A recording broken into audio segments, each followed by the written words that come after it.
오늘 우리들에게 주시는 하나의 말씀, 이사야서 25장 1절에서부터 9절까지의 말씀입니다.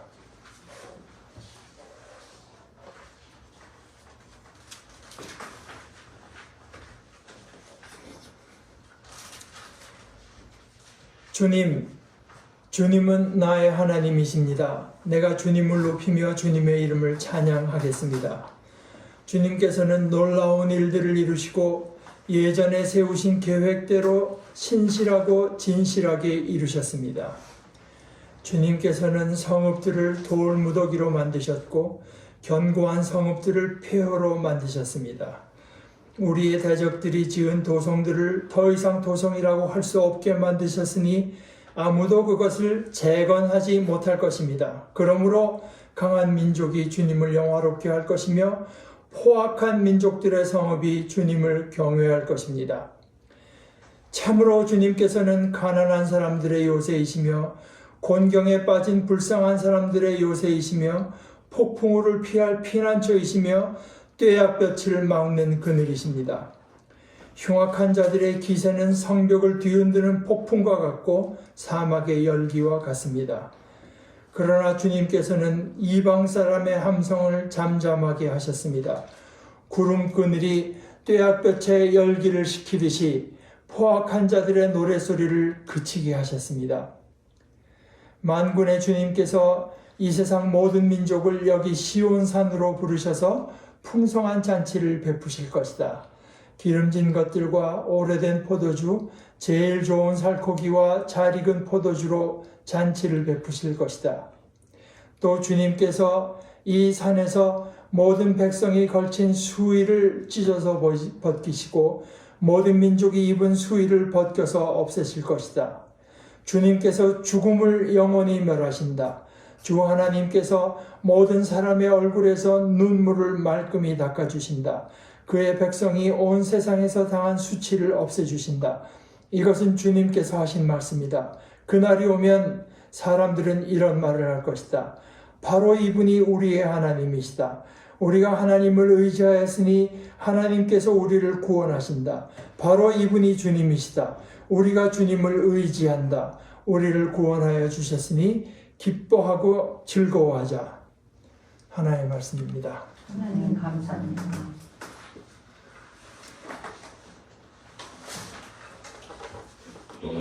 이사야 그리고 39장까지의 내용은 우리가 보통 말을 할 때 이사야를 이제 8세기 선지자라고 부르는 이유 중에 하나가 되는데요. 8세기는 주전 8세기죠. 그러니까 아직은 북왕국 이스라엘도 멸망하지 않았고 남왕국 멸망은 그보다 훨씬 뒤에 일이니까 당연히 이제 이스라엘 유다가 다 나라로서 존속할 때인데 크게 봐서 이제 1장에서 12장까지는 그 하나님의 백성 유다와 이스라엘에 대한 하나님의 심판의 메시지를 이사야가 전합니다. 그런데 하나님의 관심은 유다와 이스라엘에게만 있는 것이 아니라 주위 이방 나라에도 있어요. 그래서 13장에서 23장까지에서는 소위 그 민족들, 아까 말씀드린 대로 이제 이스라엘은 아시리아에게 망하고 나중에 바빌론이 유다를 멸망시키는데, 그러니까 그 13장에서 23장까지의 하나님께서 이사야를 통해서 심판의 말씀을 전하시는 그 대상은 바빌론, 아시리아를 포함해서 이 모압, 시리아, 에티오피아, 이집트, 에돔, 아라비아, 두로, 시돈, 이게 이제 다 들어갑니다. 그 민족들에 대해서 하나님께서 심판의 말씀을 전하세요. 거기가 23장까지고 그 심판의 말씀이 그 최고점에 도달하는 것은 이제 24에서 27장 이 4장에 걸쳐서 이야기가 좀 확대가 되면서 우주적인 재난을 이제 이사야가 전하고 거기에서 어떤 그 심판의 메시지가 최고점에 달하게 됩니다. 그 가운데서도 이제 하나님께서 그 모든 것을 심판하신다고 하다가 특별히 이제 24장 맨 마지막 절에 보면은 그 전권을 가지고 모든 것을 심판하시는 것, 그러니까 하나님께서 왕으로서 이제 왕으로서 그 등급 뭐 왕이시지만 하여간 왕권을 이제 행사하시는 것을 24장 23절 마지막 절에 이렇게 말합니다. 만군의 주님께서 왕이 되실 터이니 달은 볼낯이 없어하고 해는 부끄러워할 것이다. 주님께서 시온 산에 앉으셔서 예루살렘을 다스릴 것이며 장로들은 그 영광을 볼 것이다. 앉으셨다고 하는 것보다 왕으로 앉으신 것을 이제 말을 하죠. 심판은 그래서 임금이신 하나님의 다스리심이 마침내 실현되는 데서 어떤 그 최고점에 이르릅니다. 오늘 그 우리가 읽은 25장 말씀 중에서 특별히 1절에서 5절을 성경 번역마다 이제 그 소제목을 어떤 데는 찬송이라고 했고 어떤 데는 찬양이라고 했고 어떤 데는 감사기도라고 했지만 이 찬양, 찬송, 감사기도가 그냥 느닷없이 나온 게 아니라 바로 그 앞에까지 하나님께서 온 누리를 다 심판하시는 참된 왕으로 올라선 것을 말하고 나서 이 하나님께 감사하는 것입니다. 이 하나님을 찬양하는 것입니다. 이것은 사실 어떻게 보면은 거의 그 성경 특히 그 어떤 신학을 가지고 하나님의 구원 역사를 바라보는 분들의 패턴이라고 할 수 있는데 특별히 그 로마서 같은 데 보게 되면은 바울 사도가 그렇게 하죠. 인간이 어떻게 죄를 지어서 하나님의 영광에 이르지 못했는가 속속들이 이제 그 죄의 영향권, 죽음의 영향권에 있던 것을 이제 살피고 그러나 하나님께서 그들을 어떻게 구원하시는가 하는 것을 차근차근히 다 살펴보고 나서 거기가 이제 11장, 로마서는 16장까지 있습니다만 11장까지가 그 내용인데 다 살펴보고 나서 다 살펴본 바울 사도의 마음속에 스며드는 것은 바로 그 하나님께 대한 찬양입니다. 그래서 11장이 하나님께 대한 찬송으로 일단 맺죠. 하나님의 부유하심은 어찌 그리 크십니까? 하나님의 지혜와 지식은 어찌 그리 깊고 깊으십니까? 그 어느 누가 하나님의 판단을 헤아려 할 수 있으며 그 어느 누가 하나님의 길을 더듬어 찾아낼 수 있겠습니까? 누가 주님의 마음을 알았으며 누가 주님의 조언자가 되었습니까? 누가 먼저 하나님께 뭘 드렸기에 주님의 답례를 바라겠습니까? 만물이 그분에게서 나고 그분으로 말미암아 있고 그분을 위하여 있습니다. 그분께 영광이 세세히 있기를 빕니다. 아멘. 하는 송영으로 이제 그러니까 송영을 말을 할 때 자기들이 하나님을 이렇게 우러르는 근거가 이것입니다. 이유가 이것입니다. 내가 이것을 살펴보니 하나님께 대한 찬양이 우러나지 않을 수가 없습니다. 하는 것을 이제 근거를 대죠. 그래서 오늘 그 이사야에게서도 우리가 이제 비슷한 모습을 보게 됩니다. 하나님께서는 임금으로 이제 등극하셔서 시온산에 앉으셔서 예루살렘을 다스릴 것이며 다스리는데 반드시 그 심판이 들어가죠. 그리고 장로들은 그 영광을 볼 것입니다. 주님, 그 주님이 나의 하나님이십니다. 내가 주님을 높이며 주님의 이름을 찬양하겠습니다. 그런데요, 여기 그 앞에 유다의 죄악을 말을 하고 이스라엘의 죄악을 말을 하고 주변 국가들 아시리아의 죄악, 바빌론의 죄악, 이티오피아, 에돔, 모압,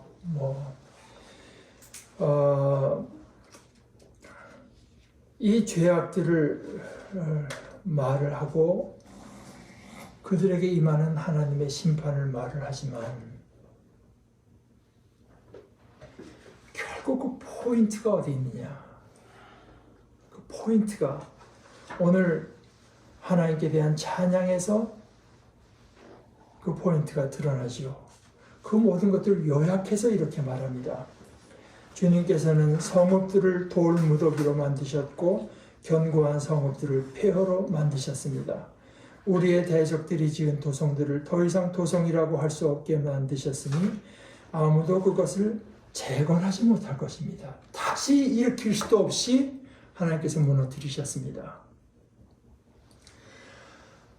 어마어마해서 도저히 저것은 어쩔 수 없는 세력이라고 생각할 수밖에 없었던 것을 하나님께서는 철저하게 무너뜨리셔서 재건할 수조차 없이 만드셨기 때문에 3절에 그러므로 강한 민족이 주님을 영화롭게 할 것이며 포악한 민족들의 성읍이 주님을 경외할 것입니다. 그들이 자기들 부수는 하나님을 보고 회개해서 하나님을 경외한다는 이야기는 없습니다. 파괴당하는 것으로, 무너지는 것으로 하나님을 찬양한다. 하나님은 이런 분이다. 자기들이 파괴당하는 것으로 주님을 영화롭게 하고 주님을 경외하게 해요.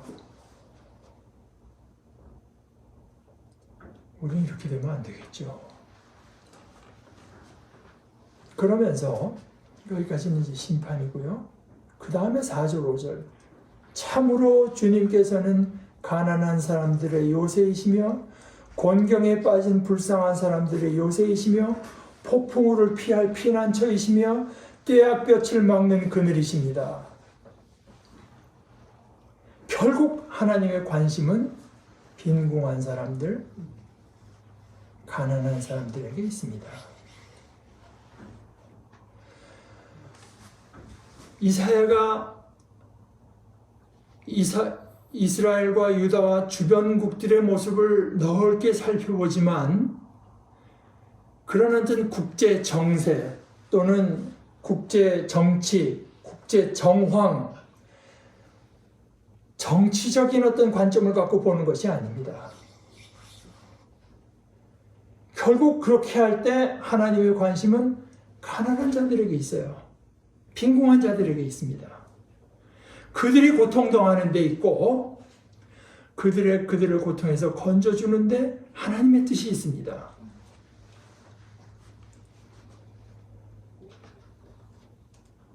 흉악한 자들의 기세는 성벽을 뒤흔드는 폭풍과 같고 사막의 열기와 같습니다. 사막, 제가 전에 들은 얘기로는 어느 고고학자 하나가 이스라엘 그 사막 지역에 어떻게 물도 없이 들어가다 결국 죽었죠. 그 사막 아무런 그늘도 없는 데서 떼약볕을 쬐다가 이제 죽을 수밖에 없잖아요. 그런 것입니다. 힘 있고 돈 있는 사람들이 자신들의 힘을 무한정 연장하려고 하고 자신들의 기득권을 연장하려고 해서 결국은 힘없는 사람, 언권이 없는 사람, 아무런 백이 없는 사람들은 처하게 된 처지라고 하는 것은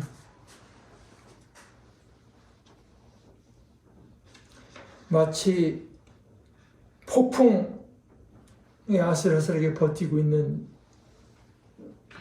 존재들과 같고 사막 떼약볕 속에 아무런 보호가 없이 내쳐져 있는 사람들과 같다.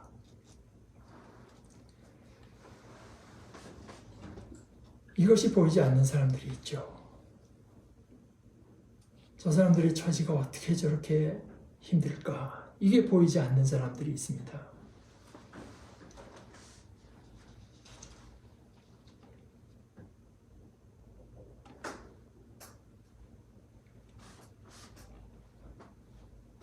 그러므로 1장에서 23장까지의 이야기는 단순히 어떤 국제 정치 또는 국제 정치적인 상황, 정세에 대한 것이 아닙니다.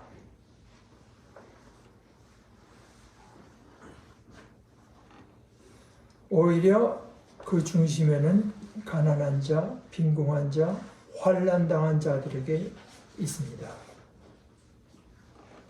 반대로 우리가 가난한 자들의 편이 되어준다, 가난한 자를 찾아본다고 하면서 이런 가난한 자, 빈궁한 자에 대한 관심을 가진다고 할 때 그런 관심이요, 이렇게 국제 또는 국내, 이사야는 지금 자기 나라도 보고 있으니까요, 국내나 국제 정치 또는 정세와 무관할 수도 없고 무관해서도 안 됩니다. 이사야가 그저 그렇게 일반적인 얘기만 하고 있지 않잖아요.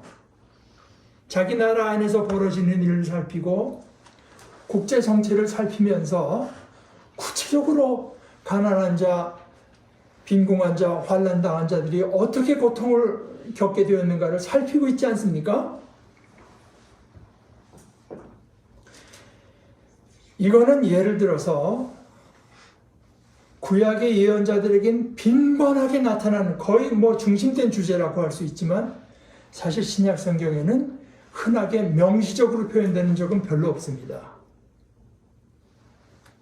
그러나 그렇다고 해서 같은 하나님이 예수님께서 오신 뒤에는 그런 관심을 더 이상 기울이시지 않는가? 절대로 그것은 아닙니다. 오히려 신약 성경에는 이것이 속속들이 전제되어 있다고 봐야 돼요.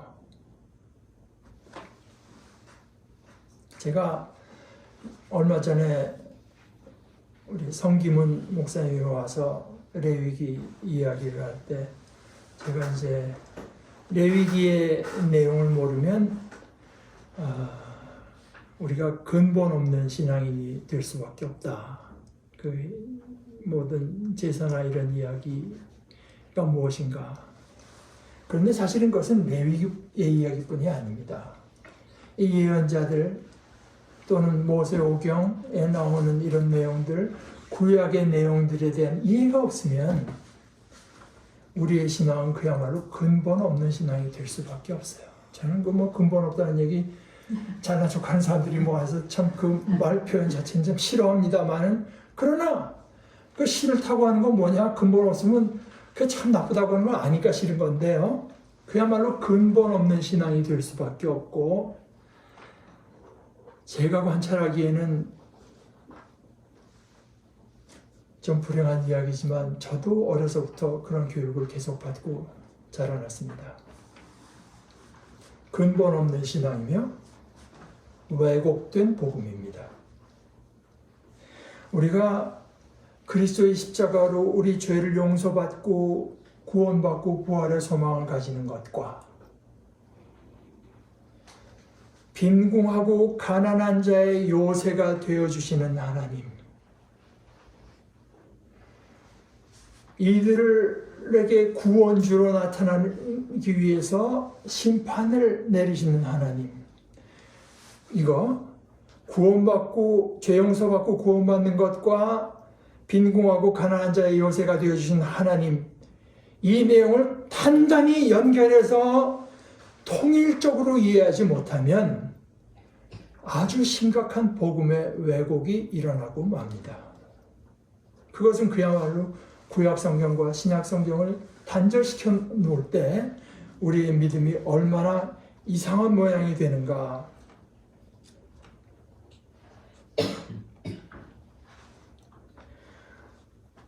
오늘 제 설교는 거기에서 마치려고 해요. 사실은 이제 조금 더 얘기할 게 있었는데 그것은 아무래도 둘로 나눠서 얘기하는 게 좋겠다. 그 아침에 제가 마음을 바꿔서. 그러나 오늘 우리의 마음을 거기 집중시키기 위해서라도 우리의 마음 가운데 가난한 자의 요새가 되어주시는 하나님, 언제나 가난하고 빈궁한 사람들, 환난당하고 있는 가난한 자를 마음에 품고 계시는 하나님, 물 마음속에 더 분명히 깊게 새기자는 의미에서 이제 설교를 거기서 줄이려고 하는 건데요. 그러나 제가 아까 신약에서 이 내용이 명시적으로 나타나는 데가 많지 않다고 했지만 없는 것은 아닙니다. 예를 들어서 마리아가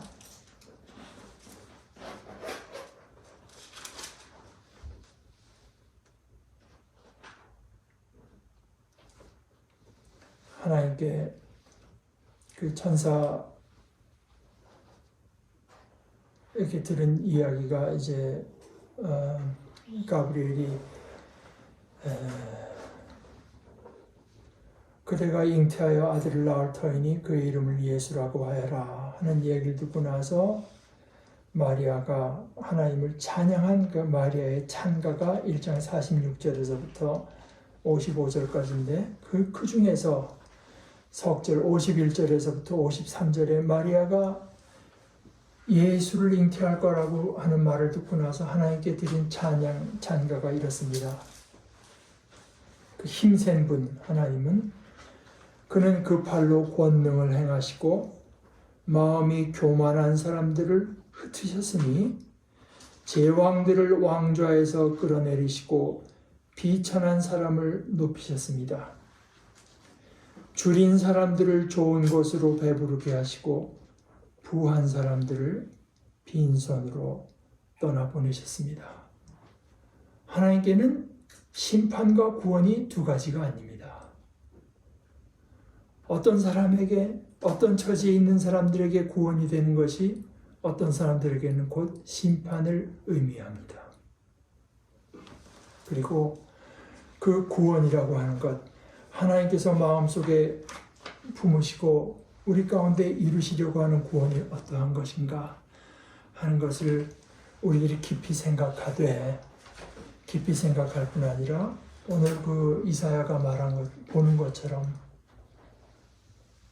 구체적인 상황에서 정치적인 상황에서 국제정치적인 상황에서 사회적인 상황에서 연결해서 생각해보는 훈련이 우리에게 지속되어야 될 줄 압니다. 우리 함께 기도하십시다. 하나님 아버지, 빈궁한 사람들, 억울을 하나 어떻게 할 수단이 없는 사람들,